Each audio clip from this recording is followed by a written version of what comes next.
Good afternoon, everybody. Welcome to Traction Thursday. My name is Alex Taylor. I'm the Director of Entrepreneurship for Nubo Co. Nubo Co. is a nonprofit organization dedicated to economic development through tech education, which would be K-12 computer science education and adult computer education. And that would be helping our workforce retention, which is economic development. The other channel we do economic development through Nubo Co. is through entrepreneurship, which is why we are here today. And the way today's agenda will work, I will quickly have everybody in the audience introduce themselves, name and what you're doing, how you got here very briefly.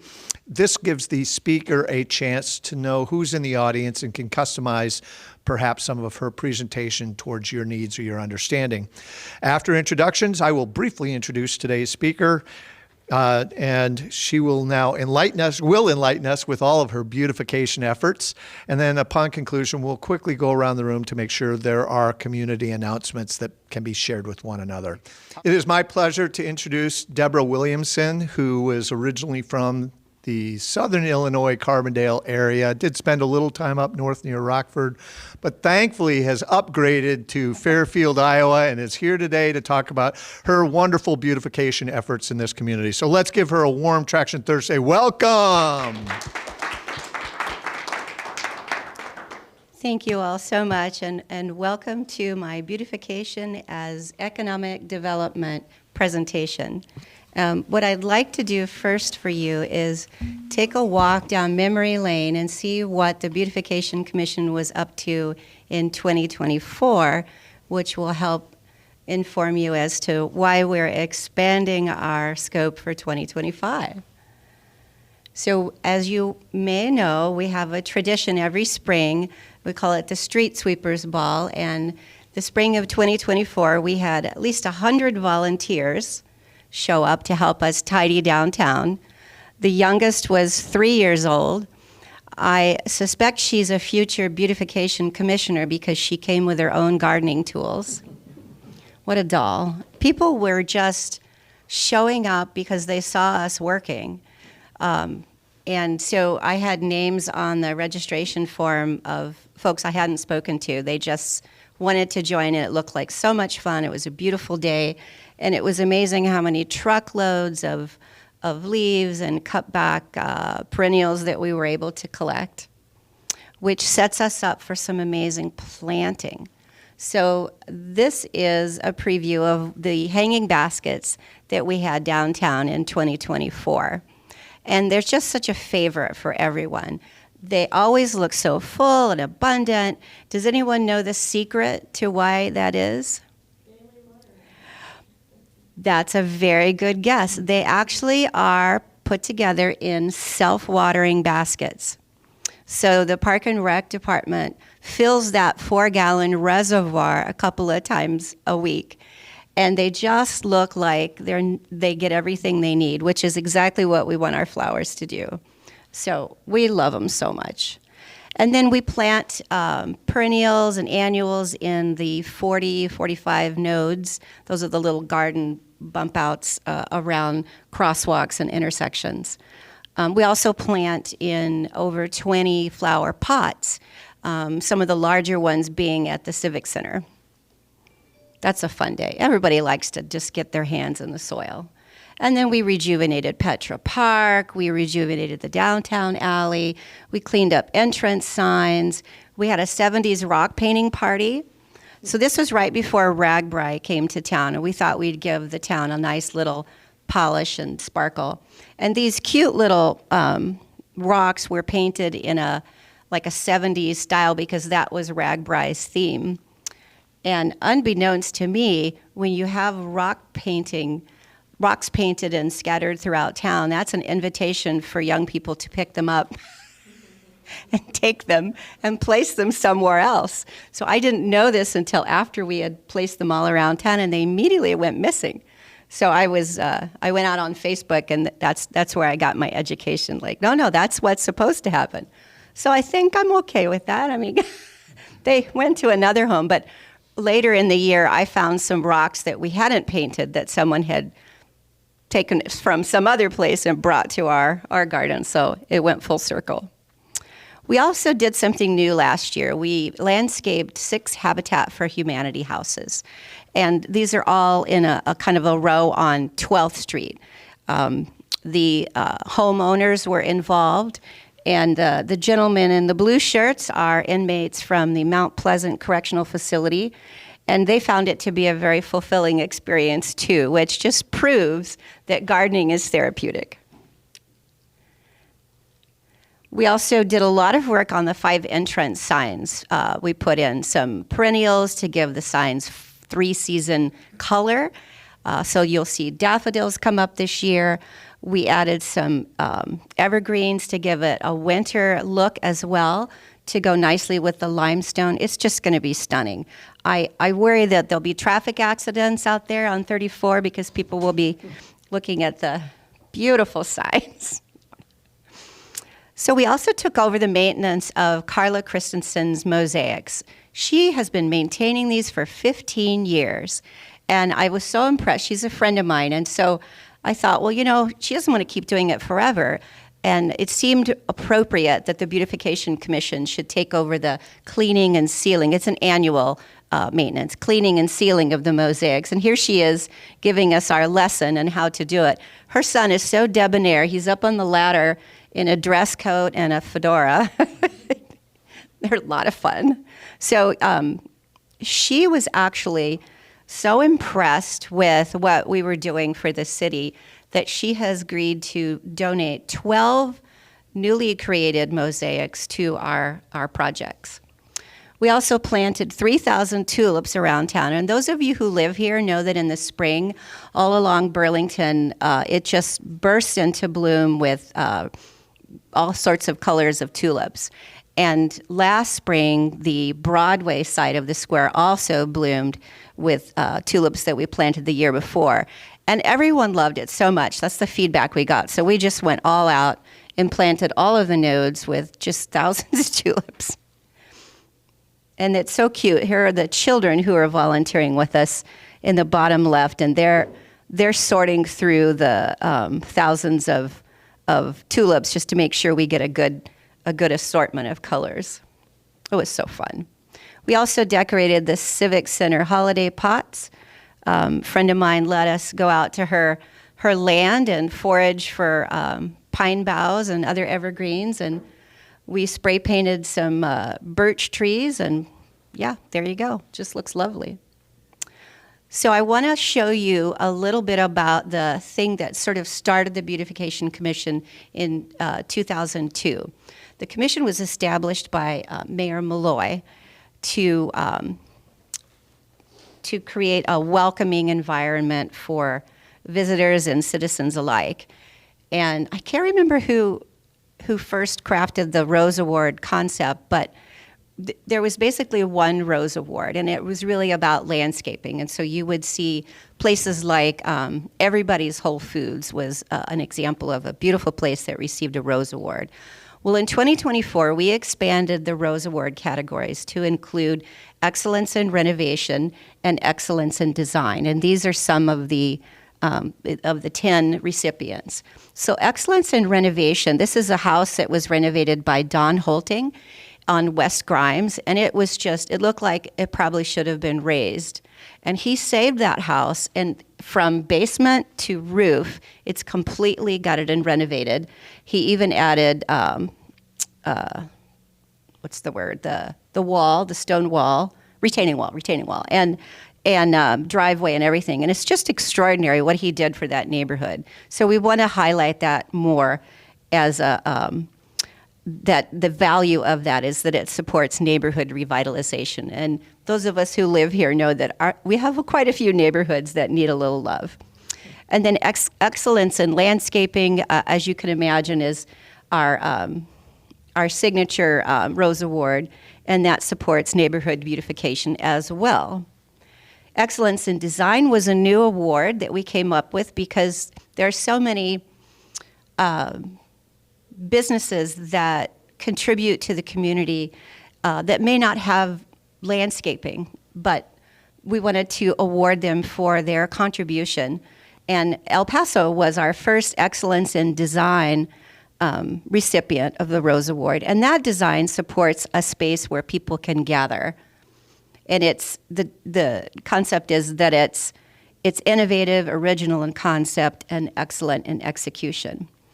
Now for 2025, based on feedback or based on the extremely well done downtown, what was the report called? The Downtown Assessment Report. Yeah, we'll call it that. Downtown Assessment Report. They pointed out that we had a lot of vacant stores downtown and vacant retail space. And so one of the things we're going to be promoting this year is the ones that aren't vacant, rather, we're going to sort of help them understand what they can do to better promote their business through window display. And that community value supports downtown economic development. And then the second one that also supports, or the final one that also supports downtown economic development is excellence in historic preservation. Because as some of you may know, the city and the chamber collectively have applied for the Main Street, Iowa grant.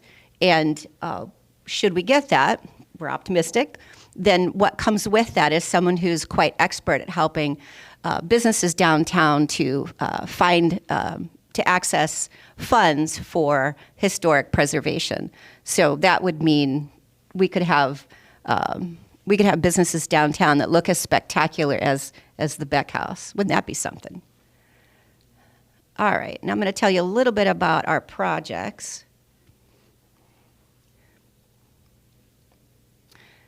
And I'm going to start with probably something you might know a little bit about. So the roundabout that's on South Main actually won an award for its engineering. And so we're hoping to win an award for landscaping after this spring. We'll be we've applied for a DOT grant to fund this rendering of native perennials that include black-eyed Susans and purple coneflower, and just a little bit of, you could actually put stone in the roundabout, but it can't come above the ground any more than 6 inches, just in case a car goes over the top of the roundabout by mistake. So that's what that will look like probably by this time next year. You know, it needs a good year to get established. We're also going to be planting, and this rendering doesn't show it, but there's a right-of-way, sort of 4 pieces, I would say, encircling the center part of the roundabout that will also be planted with native perennials. It's going to be fabulous. Another project we're working on this year is the Heritage Alley project. So this is the alley that is center of the square, and it connects Central Park to the courthouse. And what we have planned for that, and this is a ChatGPT rendering, so I wasn't able to remove the windows here. That alley doesn't have that many windows. So just imagine mosaics, Carla Christensen's mosaics, 12 of them lining the alley, patio lights, arborvitae, flowers, and a beautiful metal arch that says Heritage Alley. It's going to be gorgeous. Just stunning. Talk about economic development. So another sort of byproduct of the downtown assessment report was pointing out that we have a lot of vacant spaces. And I misspoke earlier when I brought that up. So this is the project, the commercial space. And isn't it funny that ChatGPT can give you great renderings, but it can't spell space? I think that's so funny. So anyway, what we have in mind is getting permission from the property owners, of course, working with local talent to splash a promotion on their window that not only can help get people thinking, you know, oh, this would be good here, because we'll also put examples of what might go in that space. And, you know, who to contact, how many square feet, stuff like that.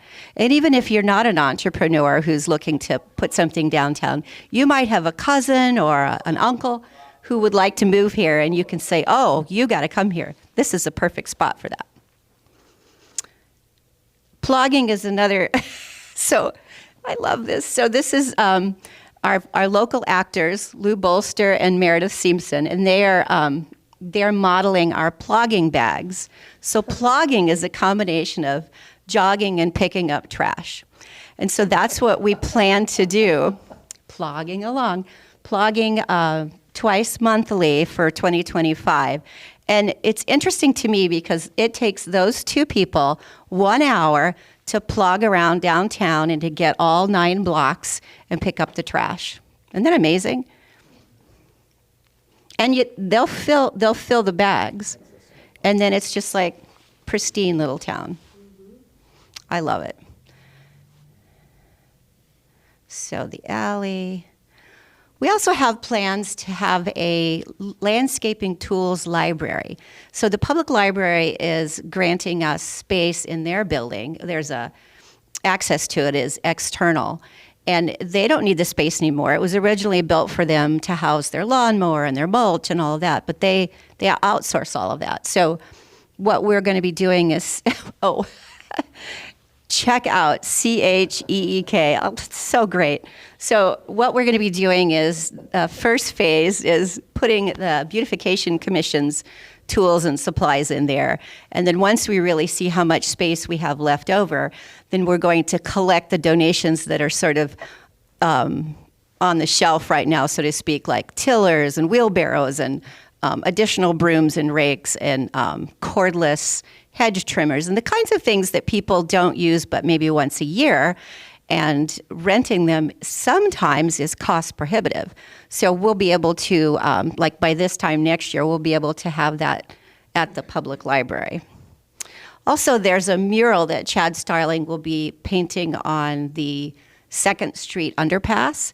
And what we'll do to help beautify the right-of-way around that mural is we'll be planting native perennials there as well. All right.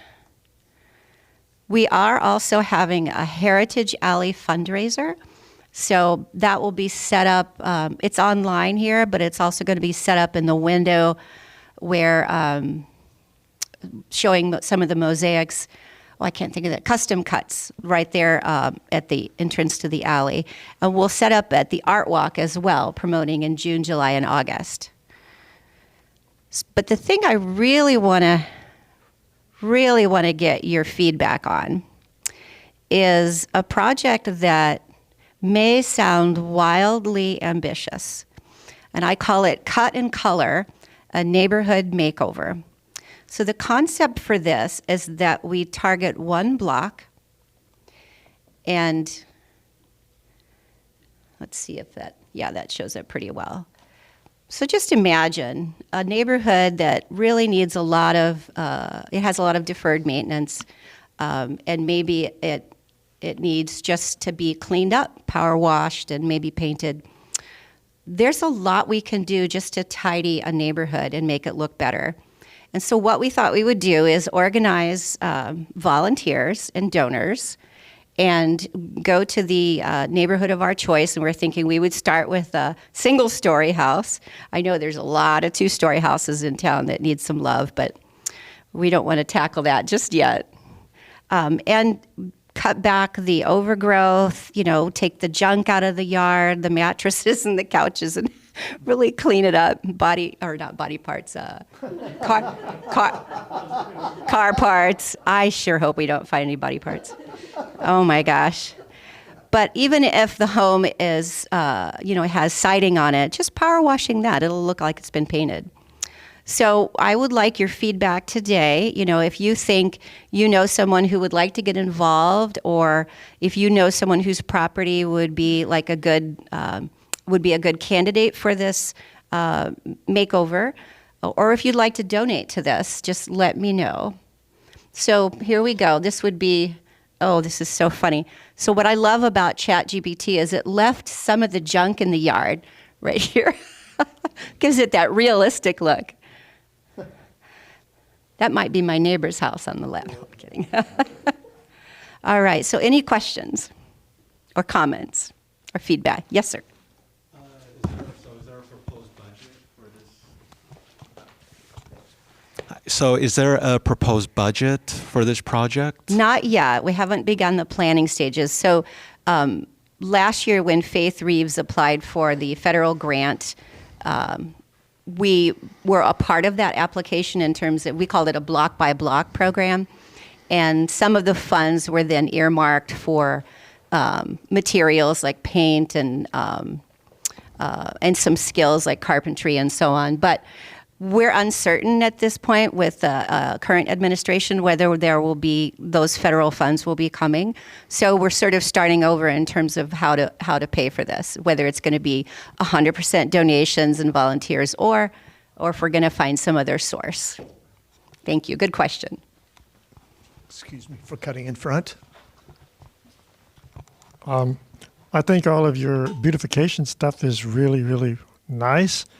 But it seems to me like the highest priority should be to get businesses into the empty business spaces around the square. And the one that mystifies me the most is Luckman Hardware, which has now become the ghost hardware store. It's been there for, 2 or 3 years since it closed. It's just like you walked out. And does anybody know what's going on with that situation? And does anything can be done about it? Yeah, somebody needs to buy the business, that's all. They just need a buyer. Yeah, but there's problems with that because I talked to Rock, who was and he said he talked to somebody who was interested and talked him out of it. Oh, dear. Anyway, but there are others. Yeah. That's, to me, that's the biggest eyesore in the whole city of Fairfield, is those empty places. It's so depressing. So development. Yeah, yes, it Beautification, is. Development. I agree. And to answer your question, so the Main Street Iowa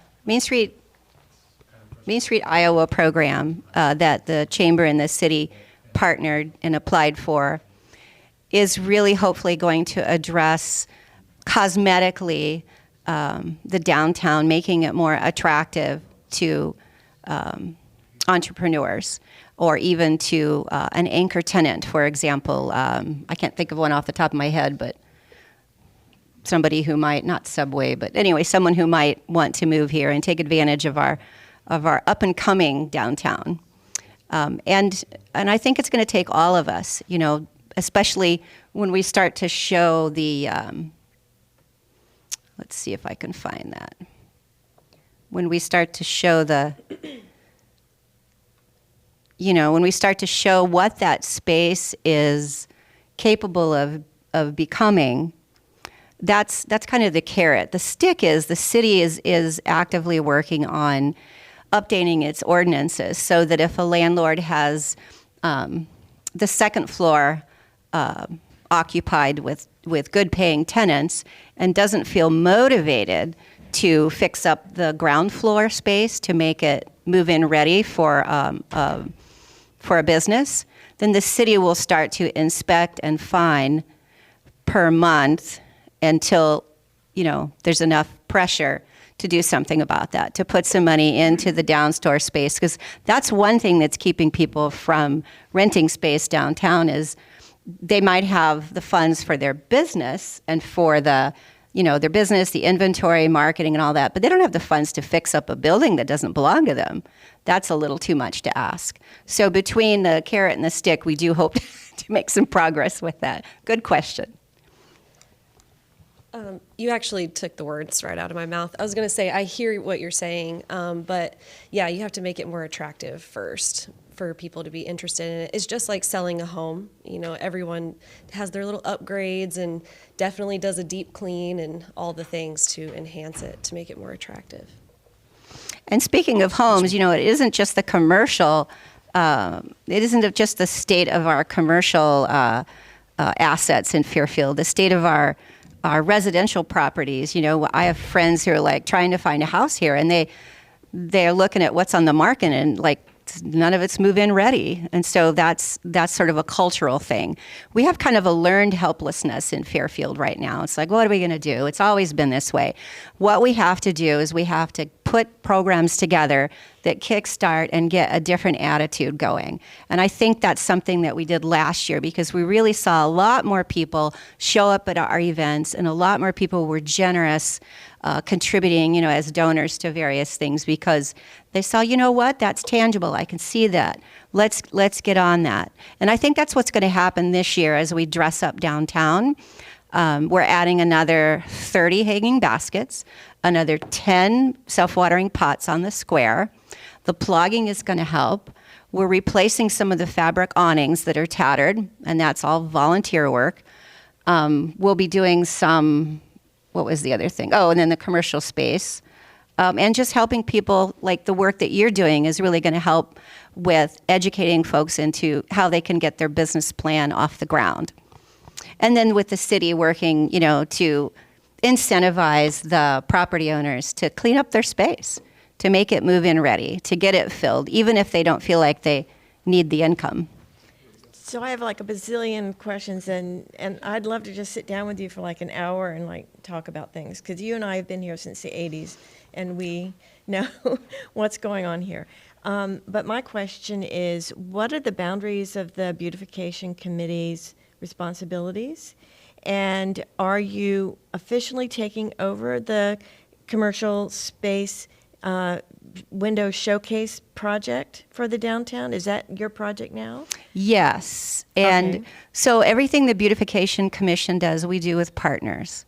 Mm-hmm. So for this, we're partnering, for the windows, we're partnering with the Fairfield Art Association, the high school, what else? The city, in terms of,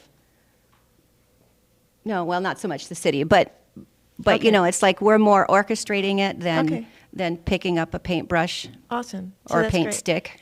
Are you going to take over the downtown sidewalk project too, or is that fully still a city project? So the sidewalks are the responsibility of the property owners, and it's a catch-22. If the property owner isn't financially well off enough to invest in repairing their sidewalk or replacing their sidewalk, then it just continues to deteriorate, which is what we're seeing. And it's especially true of like the Penny building. No one's even there to take care of the sidewalk. So the city is going to have to come up with a plan. It won't fall on the Beautification Okay. Commission. It may be that, well, I can't speak for it. It may come from a grant. Okay. But we have to acknowledge that we can't keep doing what we've been doing.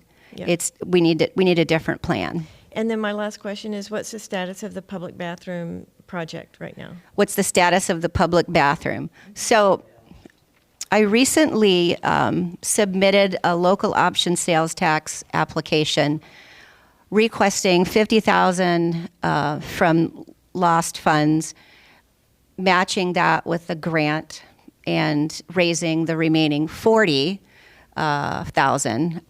because I estimated that renovating the public bathroom as is without changing its footprint would take about $140,000, and that would even be with volunteers. So the city denied that $50,000, and some of their main concerns are, well, first of all, it hasn't been open in decades. Why do we need to open it? Is one thing I heard.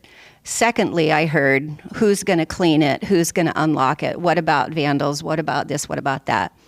So so Bob and I have been noodling over another model for that space, and it would be much more a visitor center, raising the building that's there. I don't know if we'd have to purchase it from the city in order to accomplish that, but Bob and I aren't afraid of challenges, so we're just going to make it right.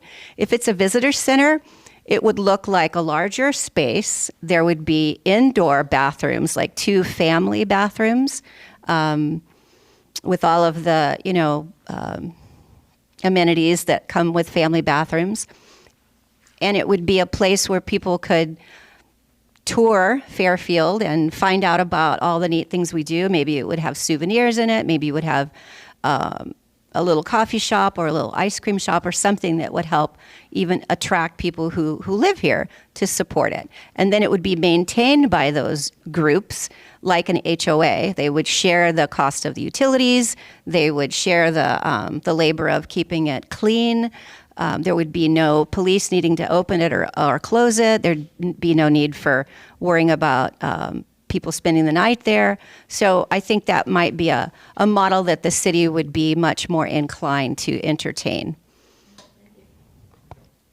I really like what you showed. I think that the beautification is the most effective thing we could do to bring people downtown and then bring businesses to want to be here, right? Like, because I wouldn't want to start a business downtown if it doesn't look good and might not be people. It's also a lot more effective, I think, to have it look good than to fix the cracks in the sidewalk. I mean, it's expensive to fix the concrete, right? And it's not that expensive to plant a flower. And if you go to Keosauqua, there's a lot of planter boxes. The stores are all painted up nice. And I think I would rather start a business in Keosauqua right now. The only thing that bugs me about Keosauqua is they don't have a shade tree by the Misty's ice cream shop. So, Good point. Thank you. Thank you for your comments. This isn't as much as a question, just as a thank you. Being that I work with video, photography, all that kind of stuff, the square is one of our most beautiful places. I personally think nowadays. If you look back in like our video archive and you go to the Carnegie Museum and you look back at photos, even going back to the 70s and 80s, our square looked horrid. Absolutely horrid. Weeds growing between every seam in the concrete, things of that nature. And so when you look at that comparison from then to the comparison that it is now, it is night and day difference. And now there's still a lot of work that's got to be done. Yeah. But no, I just want to applaud the beautification community for doing everything that they've done. Thank you, Jason. Yeah, listen to that round. Thank Yeah, you. we got a question here. Well, this is a comment more than a question. As I see how I can deploy whatever capabilities I have, Deborah deployed me to plug and pick up stuff, and I did pretty well with that. And so we started to do more and more. And I began to realize that, as is often the case in civic life, it's a spark plug, powerful, creative person who decides simply to step into a role and create more than might have been there before. And I recognized that in Deborah. And I said, okay, I'm in, because I think this Beautification Commission and all of these things, and I agree, Jeff, along with the cracks in the sidewalk, because if you're walking along on your high heels and you break your high heel on the sidewalk, that's not very good. You should stop wearing high heels, Bob. I hardly ever wear them, but when I do, I have to really watch out. So I just, first of all, Deborah, want to recognize you. The other thing that occurred to me as I was head spinning a little bit, and I was talking to Chuck this morning, once we get an inventory of all of the places downtown, what do you all think about the idea of doing some civic brainstorming as to what do we want in the downtown? Ooh, I already got a list. Oh, I know. I have. This is the group that can pull that off. So we create a list of what's in the downtown. There's a lot of pressure on the coast, right? There's a lot of pressure. There's a lot of pressure of things happening on the East Coast, the West Coast. Okay. The Midwest is going to be increasingly attractive as time goes on. Small town Midwest with superb internet, superb amenities, and a beautiful civic-minded culture and a beautiful square. We can, I know, I don't know, but I know there are places that we can go nationally and say, hey, we have this availability in Fairfield. These are all the cool things about Fairfield. Who wants to come to Fairfield and open up an XYZ? And I think that we can really start thinking out of the box in terms of drawing people in. I don't know. What do y'all think of that? Comments? I think when Main Street gets here, that would be really the place to place those types of meetings. And for those of you who may not be aware, getting to be a Main Street community means that we essentially get a new city department. We get a full-time person whose job it is to take care of those 9 blocks and to see it all happen. And if you visit Washington, Iowa, a lot of you might go there to go to Dodici's or Northside Diner. Oh my God, that place is so cool. I always see people from Fairfield there when I go there. Their downtown is beautiful. They're a Main Street, Iowa product. And so you go down the sidewalk and you see not only do they have the flowers and the clean sidewalks, but they have merchandise out on the sidewalk. It's like the beauty spills out of their store. Their signage is fabulous. Yeah, you might find 1 or 2 places with like, why do they have that sign? But most of it is really pretty, very smart. And they're always doing something downtown. You can tell that's like, it's great now, but it just keeps getting better and better. And so what we hope to get with the Main Street, Iowa and downtown revitalization is get to a point where it's sustainable. Because as Ed Malloy will tell you, I think it was 10 years ago, or maybe longer, we received something, I don't know, $1 million something for downtown facade. And that was spent, and that was done, and it needs to be done again. So it's like you have to keep working on it. Can't let it decline. Yeah, Samantha Myers is the downtown person in Washington. She does really good work. I have a real quick question for you. Are there communities around either Iowa or the Midwest that you are modeling some of your activities and projects after? You know, I take a blend. So Albia, Iowa, Chuck turned me on to Albia, Iowa's beautiful metal arch that says Princeton Alley. Albia used to be named Princeton, and it's just so simple and so stunning. Also, Washington, Iowa, Mount Vernon, Iowa is another Main Street, Iowa community. It's a tiny community. Every weekend they have volunteers downtown cleaning the square, or their downtown. I'm not sure if they call it a square. They have, what's another? I think Mount Pleasant is a beautiful community. They have a very, they have a look. You know, everything's, all the metal work in Mount Pleasant is all the same patina. And it looks really put together. You know, even their traffic lights are black, their lampposts are black, their trash cans and their flower pots, they're black. And it's just got a kind of an elegantness to it, where the colorful part that you see are the flowers and the signage and the windows that are painted. And yeah, it's pretty fun. Good examples. Yeah. Are there other questions? Here we go. You should, since this is an entrepreneurial group, you should tell us about the first business you opened in Fairfield, because it was one of the first great, really cool businesses in Fairfield that I would guess that nobody in this room knows about. Oh, let's see. Did anyone live here in the early 80s? Okay, so around, gosh, was it 85? Maybe it was 1985. So the building across from everybody's, the big 3-story building, I think they still call it the Tetra building, in that space where the wine bar is right now, we used to, my husband and I had this little ma and pa shop called 24 Carrots, as in the vegetable carrots. And we served carrot juice, nut burgers, Great Midwestern ice cream. And we knew everyone's first name when they came into our restaurant. It was the place to go to hang out with your friends. And that's what I remember and love the most. And people would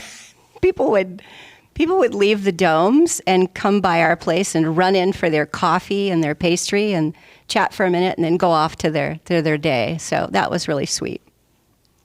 That's great. Great stories.